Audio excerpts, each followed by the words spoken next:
Alrighty, folks, coming at you guys today with a version 1.8 Heroes tier list. Let's dive right into it.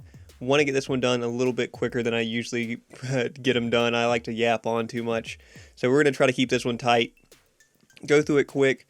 I've got the tiers organized in kind of fewer tiers than normal because I think the hero balance is pretty good right now. There's a couple standouts. I've pulled up and analyzed a lot of win rate, pick rate, and ban rate data. We now have this Pred.gg website, which is kind of the next evolution of the Ometa City website, where you can view ranked statistics. I mean, you can view statistics outside of ranked as well. You can view also every rank individually, and then ranks plus, which is now nice, and ban rates, which is a great new addition. Come in here, play around, go to whatever rank you're playing at, check out win rates, pick rates, ban rates. This is a great resource. Haven't played around with it too much. It hasn't been around for very long, but give it a try. I'll put the link to this Pred.gg website in the description as well, so you can check it out. Went through a lot of pick rates and win rate statistics to develop these top few win rate and bottom few win rate hero that we're going to start this out with. How I've organized these is S tier, remove from the game. There's only really one hero that I'm expecting to put in this tier, so it's kind of just a non-tier, but it is the remove from the game tier. This is a hero that makes the game less fun, makes the games feel really unfair. I think you have an idea of who's going to be in this tier. A tier, best at their role, heroes that are performing the best at their given role the majority of games, high win rate heroes for the most part. B tier, plus, I put this as B plus because this is highly skill dependent heroes. Heroes that can perform above B tier can look like the best hero in the game in the right hands, but you can look like a terrible hero depending on who's playing them. Highly skill dependent heroes are going to be in B tier. C tier, solid but situational. Counter picks, good picks, heroes that are decent if you're good with them. Heroes that are decent in the right situations, but maybe those situations don't arise every single game. And then D tier, D plus as I've labeled it, because again, the hero balance is pretty tight. You can look good with most of these heroes if you're good with them and practice with them, but that is my low expectations here. Low expectations tier. Heroes that when I see them picked on my team, in my games, I'm holding low expectations for their performance. So let's get right into this. Like I said, check out Pred.gg, linked in the description. It's a great resource. We're focusing mainly on the silver through plat tiers. There was a ranked reset that occurred in this version 1.8, so a lot of people are lower ranked than they were before. I'm still in silver. I honestly haven't been playing much ranked because the game has been in a pretty rough state, and I'm not a big fan of the balance or current meta, so I just really haven't been diving into it that much. But silver, gold, and plat is what we're prioritizing. That's where the majority of the players are. Let's get right into it, go through this quick. I'm not going to yap on too much about each individual hero. Of course, a lot of this is opinion-based. Leave your thoughts down in the comments on where you think these heroes should be ranked, where I got it wrong, where I got it right.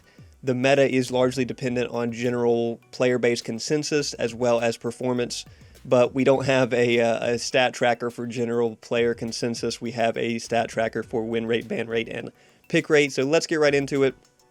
First off, no surprise, Rena is going to go in the remove from the game tier. This is it's a hero that consistently makes the game less fun, feels very oppressive, very much an overtuned kit. The fact that she was the #1 win rate hero last patch, still the #1 ban rate hero across all ranks. If we go to all ranks, by far and away the #1 banned hero, still a 55% win rate. You're talking about a top 2 win rate hero at the majority of ranks. It's kind of insulting that she doesn't get nerfs in this last 1.8 patch. Just remove her from the game or hit her with significant nerfs because she makes the game less fun. Her being in the game makes it less fun. Granted, you're not going to see her much in ranked because she's banned at such a high percentage, but either way, get her out of the game. That's enough said. Kai, again, competing in win rate with Rena, always has been a high win rate hero. I don't think he's necessarily super overtuned and removed from the game tier, but you're talking about every rank below Diamond, a top 3, top 5 win rate hero. Even in Diamond, you're talking about a top win rate hero. In Paragon, obviously, he doesn't perform nearly as well, but That's where Kai is. He's always been a strong jungler. He's going to continue to be a strong jungler. Doesn't necessarily need a lot of nerfs. I think he doesn't have as good a team fight as most other jungle options can bring without the CC spam and all that kind of stuff, but still consistently good, solos, objectives, and whatnot. Howie, one of the best at his role. You're talking about a top 5 win rate in both gold and plat right now. Probably deserves to be a top 5 win rate at the majority of ranks. High performer, great damage output, great team fight presence, kind of everything you want from a mid laner. It takes a little bit of practice to land off his abilities and be good with them, but you've got good build options and good team fight, and since the game is completely based around who team fights better, Howie is going to be up here at best at his role tier. Same ticket for the carry slot. Sparrow, an incredible team fighting carry. Still great in 1v1s, but really just a great team fighter with that ult presence. A top 5 win rate at both silver and gold. Not quite as high of a win rate at plat and above, but a very strong carry. I mean, still, you know what her ult does, and it shuts down team fights. And if you're not good at playing carry, her ult alone can carry you through having a good game. So she's got to be up here. Wraith, kind of one of the underperformers right now. We're talking about bottom win rate hero at silver, a bottom 2 win rate hero at gold. Not great. I would say really he should be in low expectations because very, very rarely, he could be in highly skill dependent because you can have great games with Wraith, but just very, very hard to find the situation where he's going to outperform other carries in DPS, where he's going to be able to keep up in mid with how strong most mid laners are right now. I just hold low expectations for when I see a Wraith picked on my team. Occasionally you will see a Wraith that's incredibly good, and he can carry games, do top damage and all that, but he's such a slow start at the beginning, so he's got to go in low expectations for me, but keep in mind, very high skill ceiling on Wraith, even after his recent adjustments. He's in an okay spot. Countess, a surprising one. A bottom 5 win rate hero at gold and plat right now, despite the fact that I feel Countess is very good in the most situations, still very oppressive in solo lane. Anti-heal is still not enough to deal with her healing the majority of the time if she's building the classic Overseer, Lifebinder, Magnify type super healing build. The blood pools are still great for actually getting an advantage when you kill your opponent solo laner, or in team fights if you're coming out of jungle with her, being able to stay in fights or run to an objective really quickly off of healing from her blood pools. So I'm going to put her at B tier, probably near the top of B tier for me, just because her win rate is so poor. In my opinion, she is one of the best at her role, but her win rates do not support that right now. So we're going to slap her near the top of B, highly skill dependent. I get it, if you're not great with count, it's going to be a tough game, but she has a very good kit to play around with. That's all the win rate based heroes I wanted to talk about. Looking real quickly at top 5 and bottom 5 win rate heroes across all ranks, which we can just go to PredGG and check that out. Top 5 win rates here, all ranks: Chimera, Rena, Morn, Boris, Sparrow. Nothing too crazy here. All of these having pretty respectable ban rates, of course, and pretty respectable pick rates, of course, as well. Just strong heroes. You're going to see them frequently. You've probably been seeing them frequently in your ranked or unranked matches. Bottom 5 win rate heroes. Again, the classic offenders. Wraith, no surprise, he's always been down here. Akron and Yuri, harder to use heroes. I think once you get used to them, they're not that hard in my opinion. I don't even think they're really as hard to get good value with as Wukong usually, but having poor win rates here at all ranks. High ban rates for both of these two as well, being that the newer heroes, and usually the newer heroes are the most overtuned. Terra down here as well, not surprising. Terra struggles to get value right now. You have to play her very well to get that value.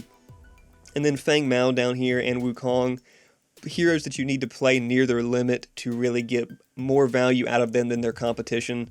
You are seeing Feng Mao, of course, do much better at higher ranks where people are better with him because he has the great potential of his passive.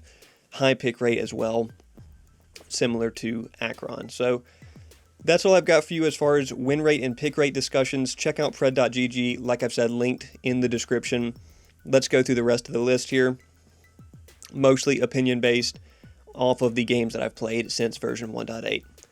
Akron, Kind of hard to put him at best at his role, struggling right now statistically because I think everybody wants to hop on him and it's not a hero that everybody's going to be good at or whose kit they're going to jive with, you know. So I think we're going to put him in B tier, highly skill dependent for now. I think if more people get used to playing him and he doesn't get nerfed too hard in the next patch, we do expect him to get nerfed in the next balance patch. But if he doesn't get nerfed too hard, he may slide up. Just a highly skill dependent hero right now. People are trying to figure out builds. Check out my Akron Hellfire build spreadsheet. A lot of people have been responding positively to that. Let me know your thoughts in the comments on that one about Akron builds, because there's a lot of ways you can go with him with his split scaling. I think when people get more used to him, he'll climb a little bit, but he does have a massive hitbox, so it's easy to put damage on him in team fights, but still a great team fighter, so going to be near the top of B tier for me. Argus. Argus is pretty high skill ceiling, I will say. Highly skill dependent wouldn't be a stretch for him. You can get a lot out of him with the way his kit is formatted, especially with that mana or sustain augment. Tempted to put him in C tier. We may slide him here in C tier for now and then see if we want to adjust him around later. So it's kind of situational that you would want him at the support pick. But in the mid lane pick, he can compete with the majority of mid laners. Great range, great team fight potential. The ult's a good finisher. I think we'll probably end up having him towards the bottom of B tier. It's kind of a middle of the road mage as far as mages go, and kind of not a top end support by any means. But if you're good with him, you're good with him. It is what it is. Aurora actually really struggling. We're talking about super low win rates at the top ranks. Not even the highest win rates at the lower ranks. I'm going to say solid but situational. There was a time where Aurora was must ban in every game. She has fallen far from that, but you should still be able to get consistent value on Aurora. She forces the other team to use their cleanses and stuff on her ult. But I think everyone's just used to playing against Aurora, so she struggles in the win rate department. We'll put her in solid but situational. I think it's hard to compete with some of the other magical options that you have right now at both solo lane and jungle. That's where her real problem is. When you've got heroes like Quang who can hit game-changing sword throws, or Shinbi who can get stacked up into late game and have incredible presence with her shields and her ult, it's hard to really put Aurora too high, but we may end up sliding her up because I still hold Aurora in pretty high regard. Boris, clearly one of the best at his role, still strong after the recent changes. A consistent healer, solos objectives, can dive on people easily. A decent ult for team fighting. I still don't think he's definitely not on the consistency level of Chimera, but in a lot of games he can outperform a Chimera, so best at his role is kind of clear cut. Top 3 win rate in silver. Top 5 win rate across all ranks, right? If we take a look. Yeah, top 4 win rate across all ranks. So a very solid hero overall. Nothing too negative to say about Boris. I think he's in a better spot than he has been. Not too overtuned though. Crunch. Crunch feels really oppressive in most games. I think he probably belongs around highly skill dependent, because if you're bad at landing your combos or ordering your combos correctly with Crunch, you're not going to get as much out of him. Pretty much on par with Countess in what you can achieve with him the majority of games, I would say. A great healer too, very much neck and neck with Countess. You can go top healed with either of these pretty comfortably out of solo lane or jungle. Decker, I'm going to say solid but situational. Decker's always a hero I've held in high regard. She's kind of struggling in the win rate department right now. Bottom 5 win rate in gold, not too high of a win rate anywhere else either. I don't think range supports are as impactful the majority of the time right now, at least not in the current team fight, constant team fight meta, where it'd be really nice to have a tankier support to frontline in these team fights. But Decker's still someone you should be able to consistently get value with because her kit is so blatantly valuable. I mean, the cage is always going to be valuable, an infinite range stun is always going to be valuable. Brings great wave clear to the early game. It's a shame to have her down here. I think you could definitely make an argument for her being higher, but it is what it is. Drongo has stepped into a little bit better of a spot. I would say strong but situational. Right now, he is a good team fighter. Just still, like, his augments still don't seem as impactful as the majority of other carries. Same story with every carry, though. If you get ahead with him, you're going to sweep. Feng Mao, kind of the definition of highly skill dependent, right? If you're good at Feng Mao and playing near the limit with him, you can absolutely carry games, get his passive stacked up early, do huge damage. Hard to pin him down with his extra move speed and his teleport. Just, you have to play him near his limit to get good value with him. Tank Mao is still somewhat viable in solo lane. They buffed his augment for extra % bonus damage and % mitigated damage against single targets, which is decent, but his ult knock-up augment is probably still the way you want to go on him. Gadget, I think, is clearly a top 3 mage right now. Just performing incredibly well, incredibly consistent how much damage you're going to be able to deal with Gadget in the late game. Has a very slow early game, but if you get those Soulbinder stacks and her passive stacks going, you can go top damage with her just about every game. Great tank killer, great team fighter, and that's really what you need right now. Not just out of mid lane, but out of every role is a great team fighter in order to win games. Shout out to the Brawl meta. Gideon, kind of borderline. I don't know if I really want to put him at best at his role. You can consistently have good games, very safe, obviously with the teleport to get out of bad spots. Usually not dying is pretty valuable, not because you want to have lane priority or because lanes matter at all, but because if you don't die in a gank, you can then get to another team fight faster. And team fights and objectives are all that matters in this game. Shout out to Rivals and Fortnite for that one. So, we'll probably have him kind of towards the mid-range. I think better than Argus in the majority of situations just because of the safety that he brings. But I don't really want to put him at best at his role. You know what I mean? Gray. Gray, very solid. I would say situational. Actually, I would probably... He's struggling in the win rate department at a lot of ranks right now. I would say situational just because he doesn't bring the hard CC.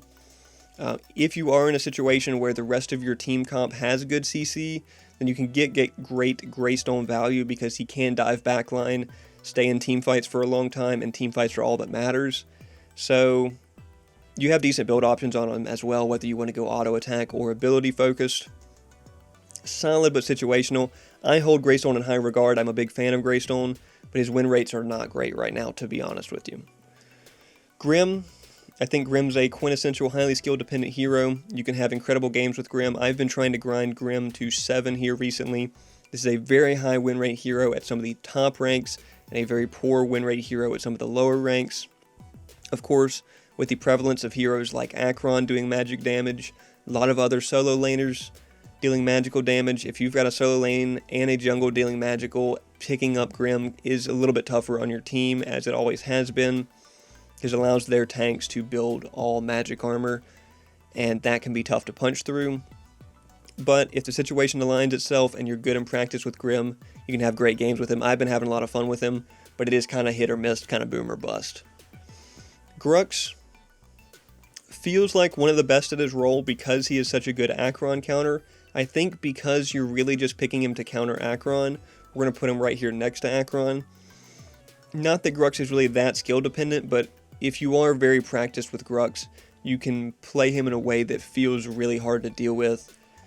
You got to go attack speed early. I've been trying different builds where I don't build attack speed early and it does not work.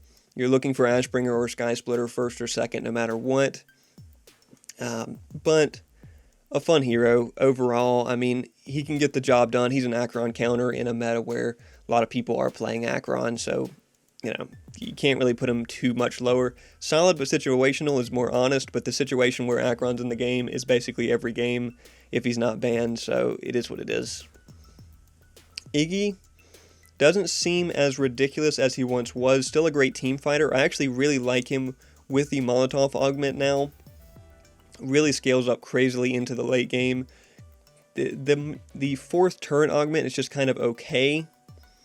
I think we're probably going to have him around B tier with Gideon. I kind of hold him in higher regard than Gideon for what he's capable to do most games. Great objective secure and whatnot. Like I said, the Molotov augment stacks up well. But I don't know. He's kind of middle of the road, right? You have to be good at playing around what Iggy brings. And the rest of your team has to be willing to play around what Iggy brings because he doesn't bring the kind of jump into the middle of the fight and ult type stuff that Gideon brings, or the massive teamfight presence that Gadget brings. He's just more of a, take damage, consistent damage type hero.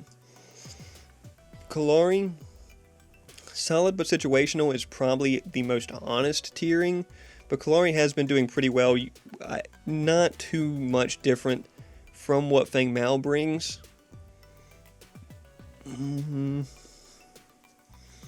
I think it's kind of close here. I think probably lower end of B tier, upper end of C tier for me. We may slide her down here. Her augments are just okay. You can have good games with her. She has been having a pretty high win rate at some ranks, but you have to be pretty practiced with her, and your team has to bring some other CC or some other tanks to make the trade on having her in jungle versus having one of these tankier, bruisier junglers that can solo objectives, because Kallari does not solo objectives well. Kira, I think, will probably always be one of the best at her role, but you do have to be pretty quick at executing the things that Kira needs to do. Not as free, I would say. We'll put her in highly skill dependent B+, because she can look like one of the best at her role, but you have to be quick at executing the series of abilities and movements that you need to get the most out of Kira, versus somebody like Sparrow. You just hit your ult in a team fight and you're probably going to carry your team. Quang, kind of the definition of skill dependent, because if you're not hitting your sword, you're going to have a rough time. But I think he truly is one of the best at his role, consistently having that shield to trade with in solo lane, the tether to keep people from getting away when you're coming out of jungle with ganks. The ult, decent augments as well. Not too much negative to say about Quang. Pretty good build options as well on the full health, like World Breaker type Quang. Bruiser Magical Quang is really the way to go. Probably going to be towards the bottom of A tier for me, because you don't see as many people who are good enough with him to get it all out of him. Belica, not really that skill dependent, to be honest with you, just kind of strong. I think generally stronger than the likes of mids that we have in B tier right now, so we're going to slap her in A tier. A solid support as well, but just really oppressive in mid. Clears waves fast just with her autos, and is able to conserve that mana and stay in lane and box for longer against most mid laners. A great silence if you're really good with using her ult for that purpose, which is really all you should be using her ult for. A good team fighter as well. You hit 2 or 3 people with a knock-up, and it can drastically shift a team fight. Morgesh, honestly should be in the remove from game tier. The way that she's balanced and the way that anti-heal is balanced right now is not really fair. It doesn't make the game feel fun, because there's really nothing you can do about it. I would say really not even skill dependent either. I mean, like you have a lock-on ability, you have a movement speed ability. Like, I don't know, it's just a gross hero. Really belongs in remove from the game tier, but we'll put her in A tier just because there's not really counters. You can't. What do you do to counter this? If Morgesh is ahead and she's building Lifebinder, Magnify, Overseer, what do? You don't really have a choice. You can build your tainted item and act like it's going to slow her healing down, but she's going to be able to full heal off of it anyway. So we'll just put her in A tier. This is a very problematic hero right now for sure. Morn, a clear-cut top 5 hero, I would say. Very impactful at support. Still plays solo lane well. Just a menace to have on the other team, man. A threat every game that he's in. Hitting multiple player mezzes around team fights, because of course, team fights are all that matters in this game. Objectives are all that matters. Lanes don't matter at all. Morn brings great team fight presence, great team healing, great enemy team CC combos. The pull is impactful. The ult, not super impactful, but it can still help your team position or hit surprise team fights on runaround ganks or surprise objective takes. So, one of the best at his role, clear cut, simple as that. Murdoch, I think Murdoch's pretty good right now. I don't know if he's best at his role though, because the carries are very competitive right now. Solid but situational may be the better spot for him. I think he is better than Drongo, but he's kind of struggling. I'm talking about a bottom 3 win rate right now at gold, which is kind of weird. I think his mine augment does feel really good right now with the massive mines that you can spam down. Is quite fun. But struggling in win rate, doesn't really do anything too crazy that other carries don't, other than a cross-map ult that you have to be able to hit. Solid but situational. I mean, the carries are all so tightly grouped anyway, like it's kind of hard to even split them up into this many tiers, but solid but situational. Muriel, pretty strong right now. I think one of, if not the best ranged support. If Muriel is up on the other team, you have got to be really careful about when and where you take team fights, because a Muriel ult can drastically swing a team fight.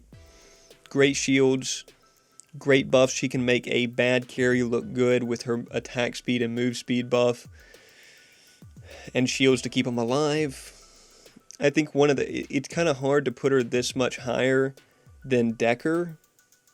Really, it's skill dependent, because if you're bad with Muriel, your carry's probably going to get rolled. And if you're not timing when you need to dive in with her ult, then you're not going to be impactful for your team in team fights anyway. So I think we'll probably slide her around here. Probably actually below Acheron is more like it. You have to be good at timing when you need to use those abilities on Muriel. But if you are, very impactful. Narb, kind of a weird hero. A top 5 win rate at flat. Some of the lower ranks, they struggle with him. But Narb's always been like that. Very high-end potential, really good late-game potential. The best ally healer in the game, the best group healer in the game. Impactful ult for team fights. Impactful thunk for interrupting enemy jungler ganks or even team fights if you get it on the carry. Move speed boost is super impactful. Attack speed boost is super impactful for taking objectives quick. Gotta be up here. I think with Morn, obviously, a very impactful late game support when you're spamming CC and helping your team out. FaZe, she's still gotta be down here, right? Just very rare that you're gonna have the situation where FaZe is beneficial to your team. Unless she's just a really good FaZe player, it's just hard to really see a good FaZe player, though. There's not too much to say about FaZe, to be honest with you. Ramp, man, I don't know why they nerfed Ramp. I thought Ramp was in a fine spot. He was finally performing well. Even after the last round of nerfs, I thought there were still niche, good use cases for Ramp. Now it just really feels bad to play him, man. Picking Ramp over somebody like Boris or Kai in the jungle just does not feel good at all. Probably going to be near the bottom of my C tier. If you're a big fan of Ramp, I'm sorry for what they've done to him, man. I miss the days of Ramp being threatening. But we are not in those days. A decent team fighter obviously can ult in team fights and soak a ton of damage, but just harder, a lot harder to get good 1v1s off now since the second round of nerfs.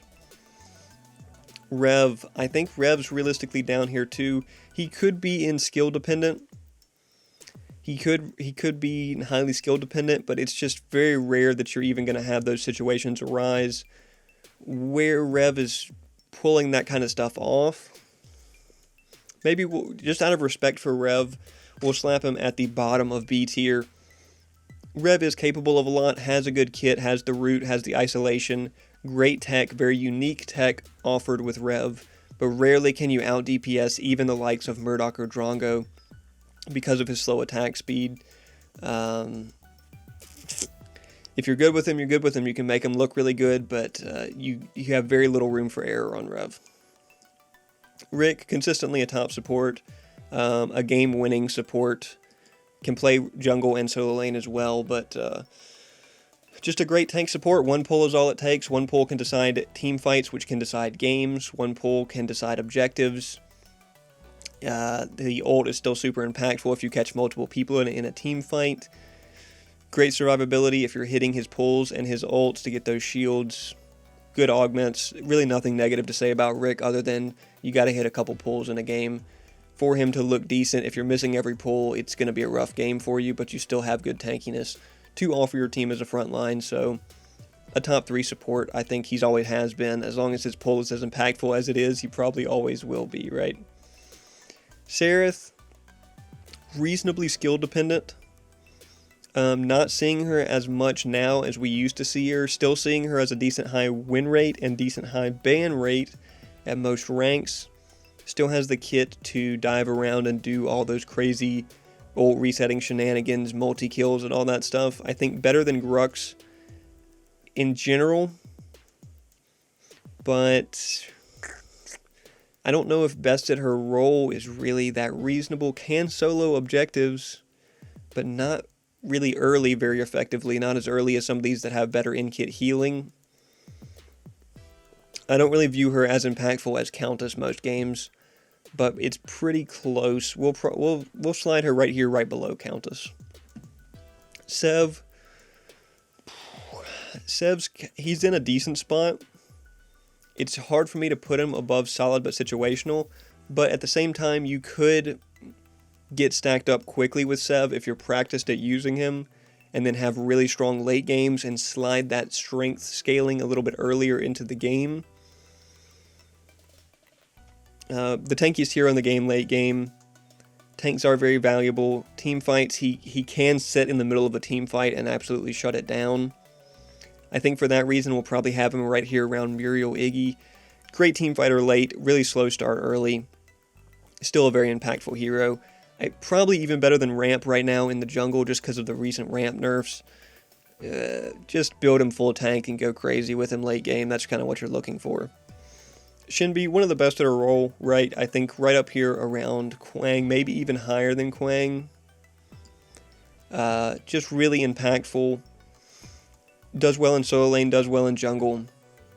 Impacts team fights, trades well. Doesn't have CC, obviously lacks CC, but her damage output since her scaling buffs is really crazy. Her ult hits super hard with Overseer and Worldbreaker.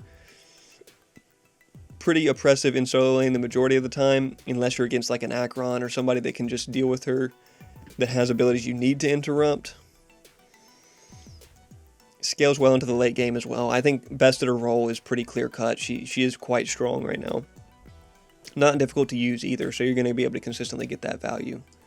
Skylar, I think belongs up here around Sparrow realistically. I'm going to put her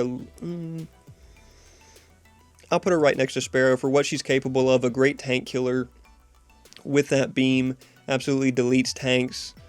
If you're good at timing her fly, you can get a lot out of it. Great slow. The slow is very strong. Not too much to say. A lot of times she does feel overtuned, but in reality she's not that overtuned.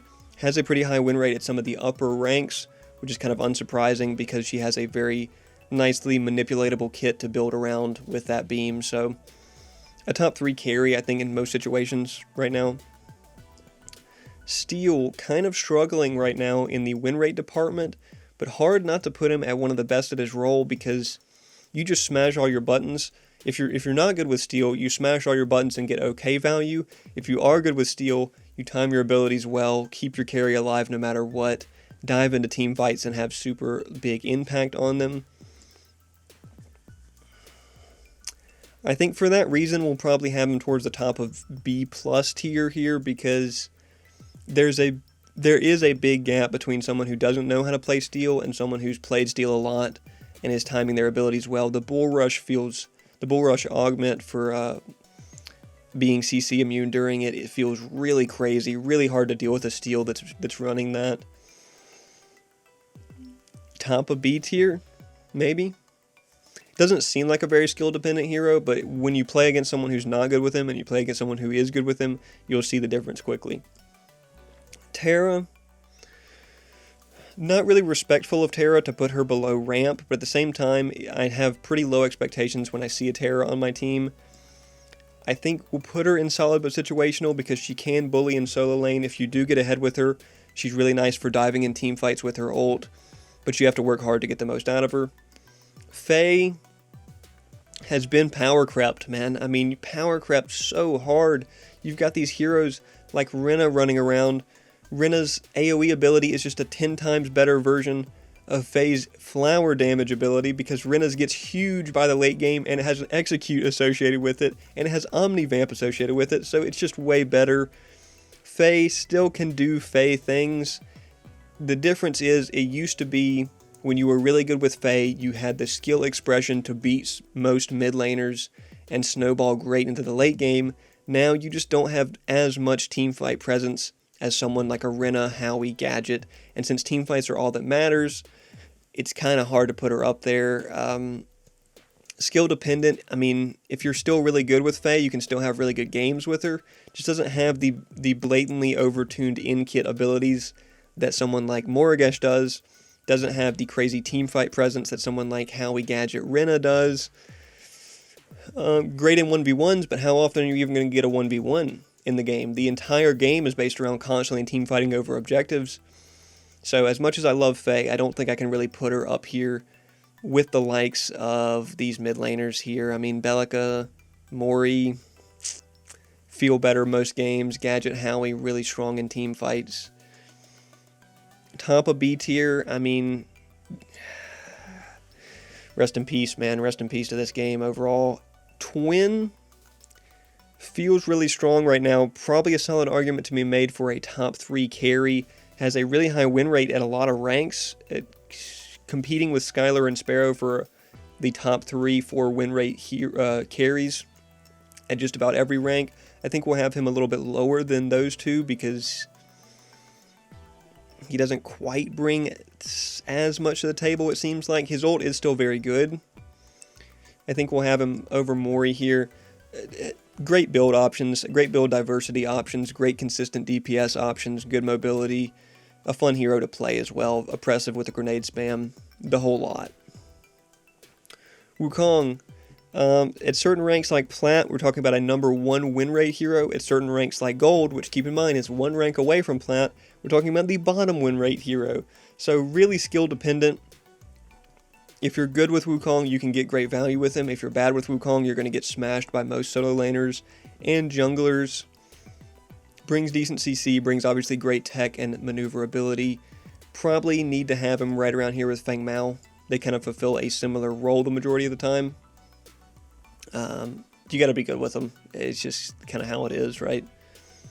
Yin, been a high win rate hero for a while now. Talking about a top 3 win rate hero in Plat. A lot easier to get value with her than it was. You have good build options with Stormbreaker, Lightning Hawk type builds. I think it is still skill dependent. You have to be able to hit those deflects, and the other team has to have a couple projectiles that are worth deflecting. Counters certain heroes like Iggy and Sparrow and projectile heavy heroes very well. I think just because of her consistent high win rate, we'll probably slide her here above Sereth. Right around Count probably feels pretty reasonable for where she belongs. Coming down to the last couple here, we've got Yuri. Yuri is kind of the definition of skill dependent, very similar to Wukong and Feng Mao. If you're able to manipulate her kit well, you can have incredible games with her. Really mostly just playable in jungle. You really don't want to take her anywhere else, but still decent in like solo lane and stuff, and mid lane even. Just not super easy to use, but great top end potential. Still a very impactful team fighting ult. Notice how all the heroes that are best at team fighting are the ones that are going to get ranked higher, because that's what you have to do to win games right now. So I think she fulfills that role well. Zars, a decent team fighter, probably solid but situational. Probably towards the top of solid but situational. Better than Greystone and Aurora and Terra in most situations. You don't see him super often. Really good late game, not as good early game. If you're in a comp matchup where the other team has a lot of blinks or teleports, I'm talking about they've got Countess, Feng Mao, Gideon, of course, these heroes that can get out of his ult super easy, then you're not going to have that much impact with him. But if they've got a very ground-based or lacking CC type comp, I'm talking about Shinbis, I'm talking about, kind of Bellica, Mori, Twin, these type of heroes that can't get out of her ult, or out of his ult, I should say, with Zars. You can drop that ult in team fights and have huge shutdowns, which is great. So scales really well into the late game. Very solid, but just kind of situational. If you are good with him, you can make him look a lot better. And then Zinx, I think, is kind of similar token. Generally isn't as impactful as Muriel. Probably around the impactfulness of Decker the majority of games. Solid but situational. If your team needs a healer, that's great. If your team needs early game presence in duo lane, like you've got a Kira as your carry and you need a little bit faster clear or poke early, Zinx can do it for you, but the universal ult presence of Muriel and the shields in team fights are usually more valuable. Her revive is super valuable still, of course. I mean, I think she potentially could slide up here a little bit in C tier. But really just solid but situational. I mean, similar to Decker in a lot of ways. Yeah, I think that's where it is. All right, so that's what we've got. Let me go through the tiers here and see if there's anybody we want to move around. Kai, best at his role, is kind of a stretch. Maybe we'll slide him down a little bit. Slide Boris up here with him. Very similar, kind of neck and neck heroes. Carries are all very tight overall, so there's not too much that separates like the Sparrow and Skylar from like the Kira Grimm or even Drongo Murdoch.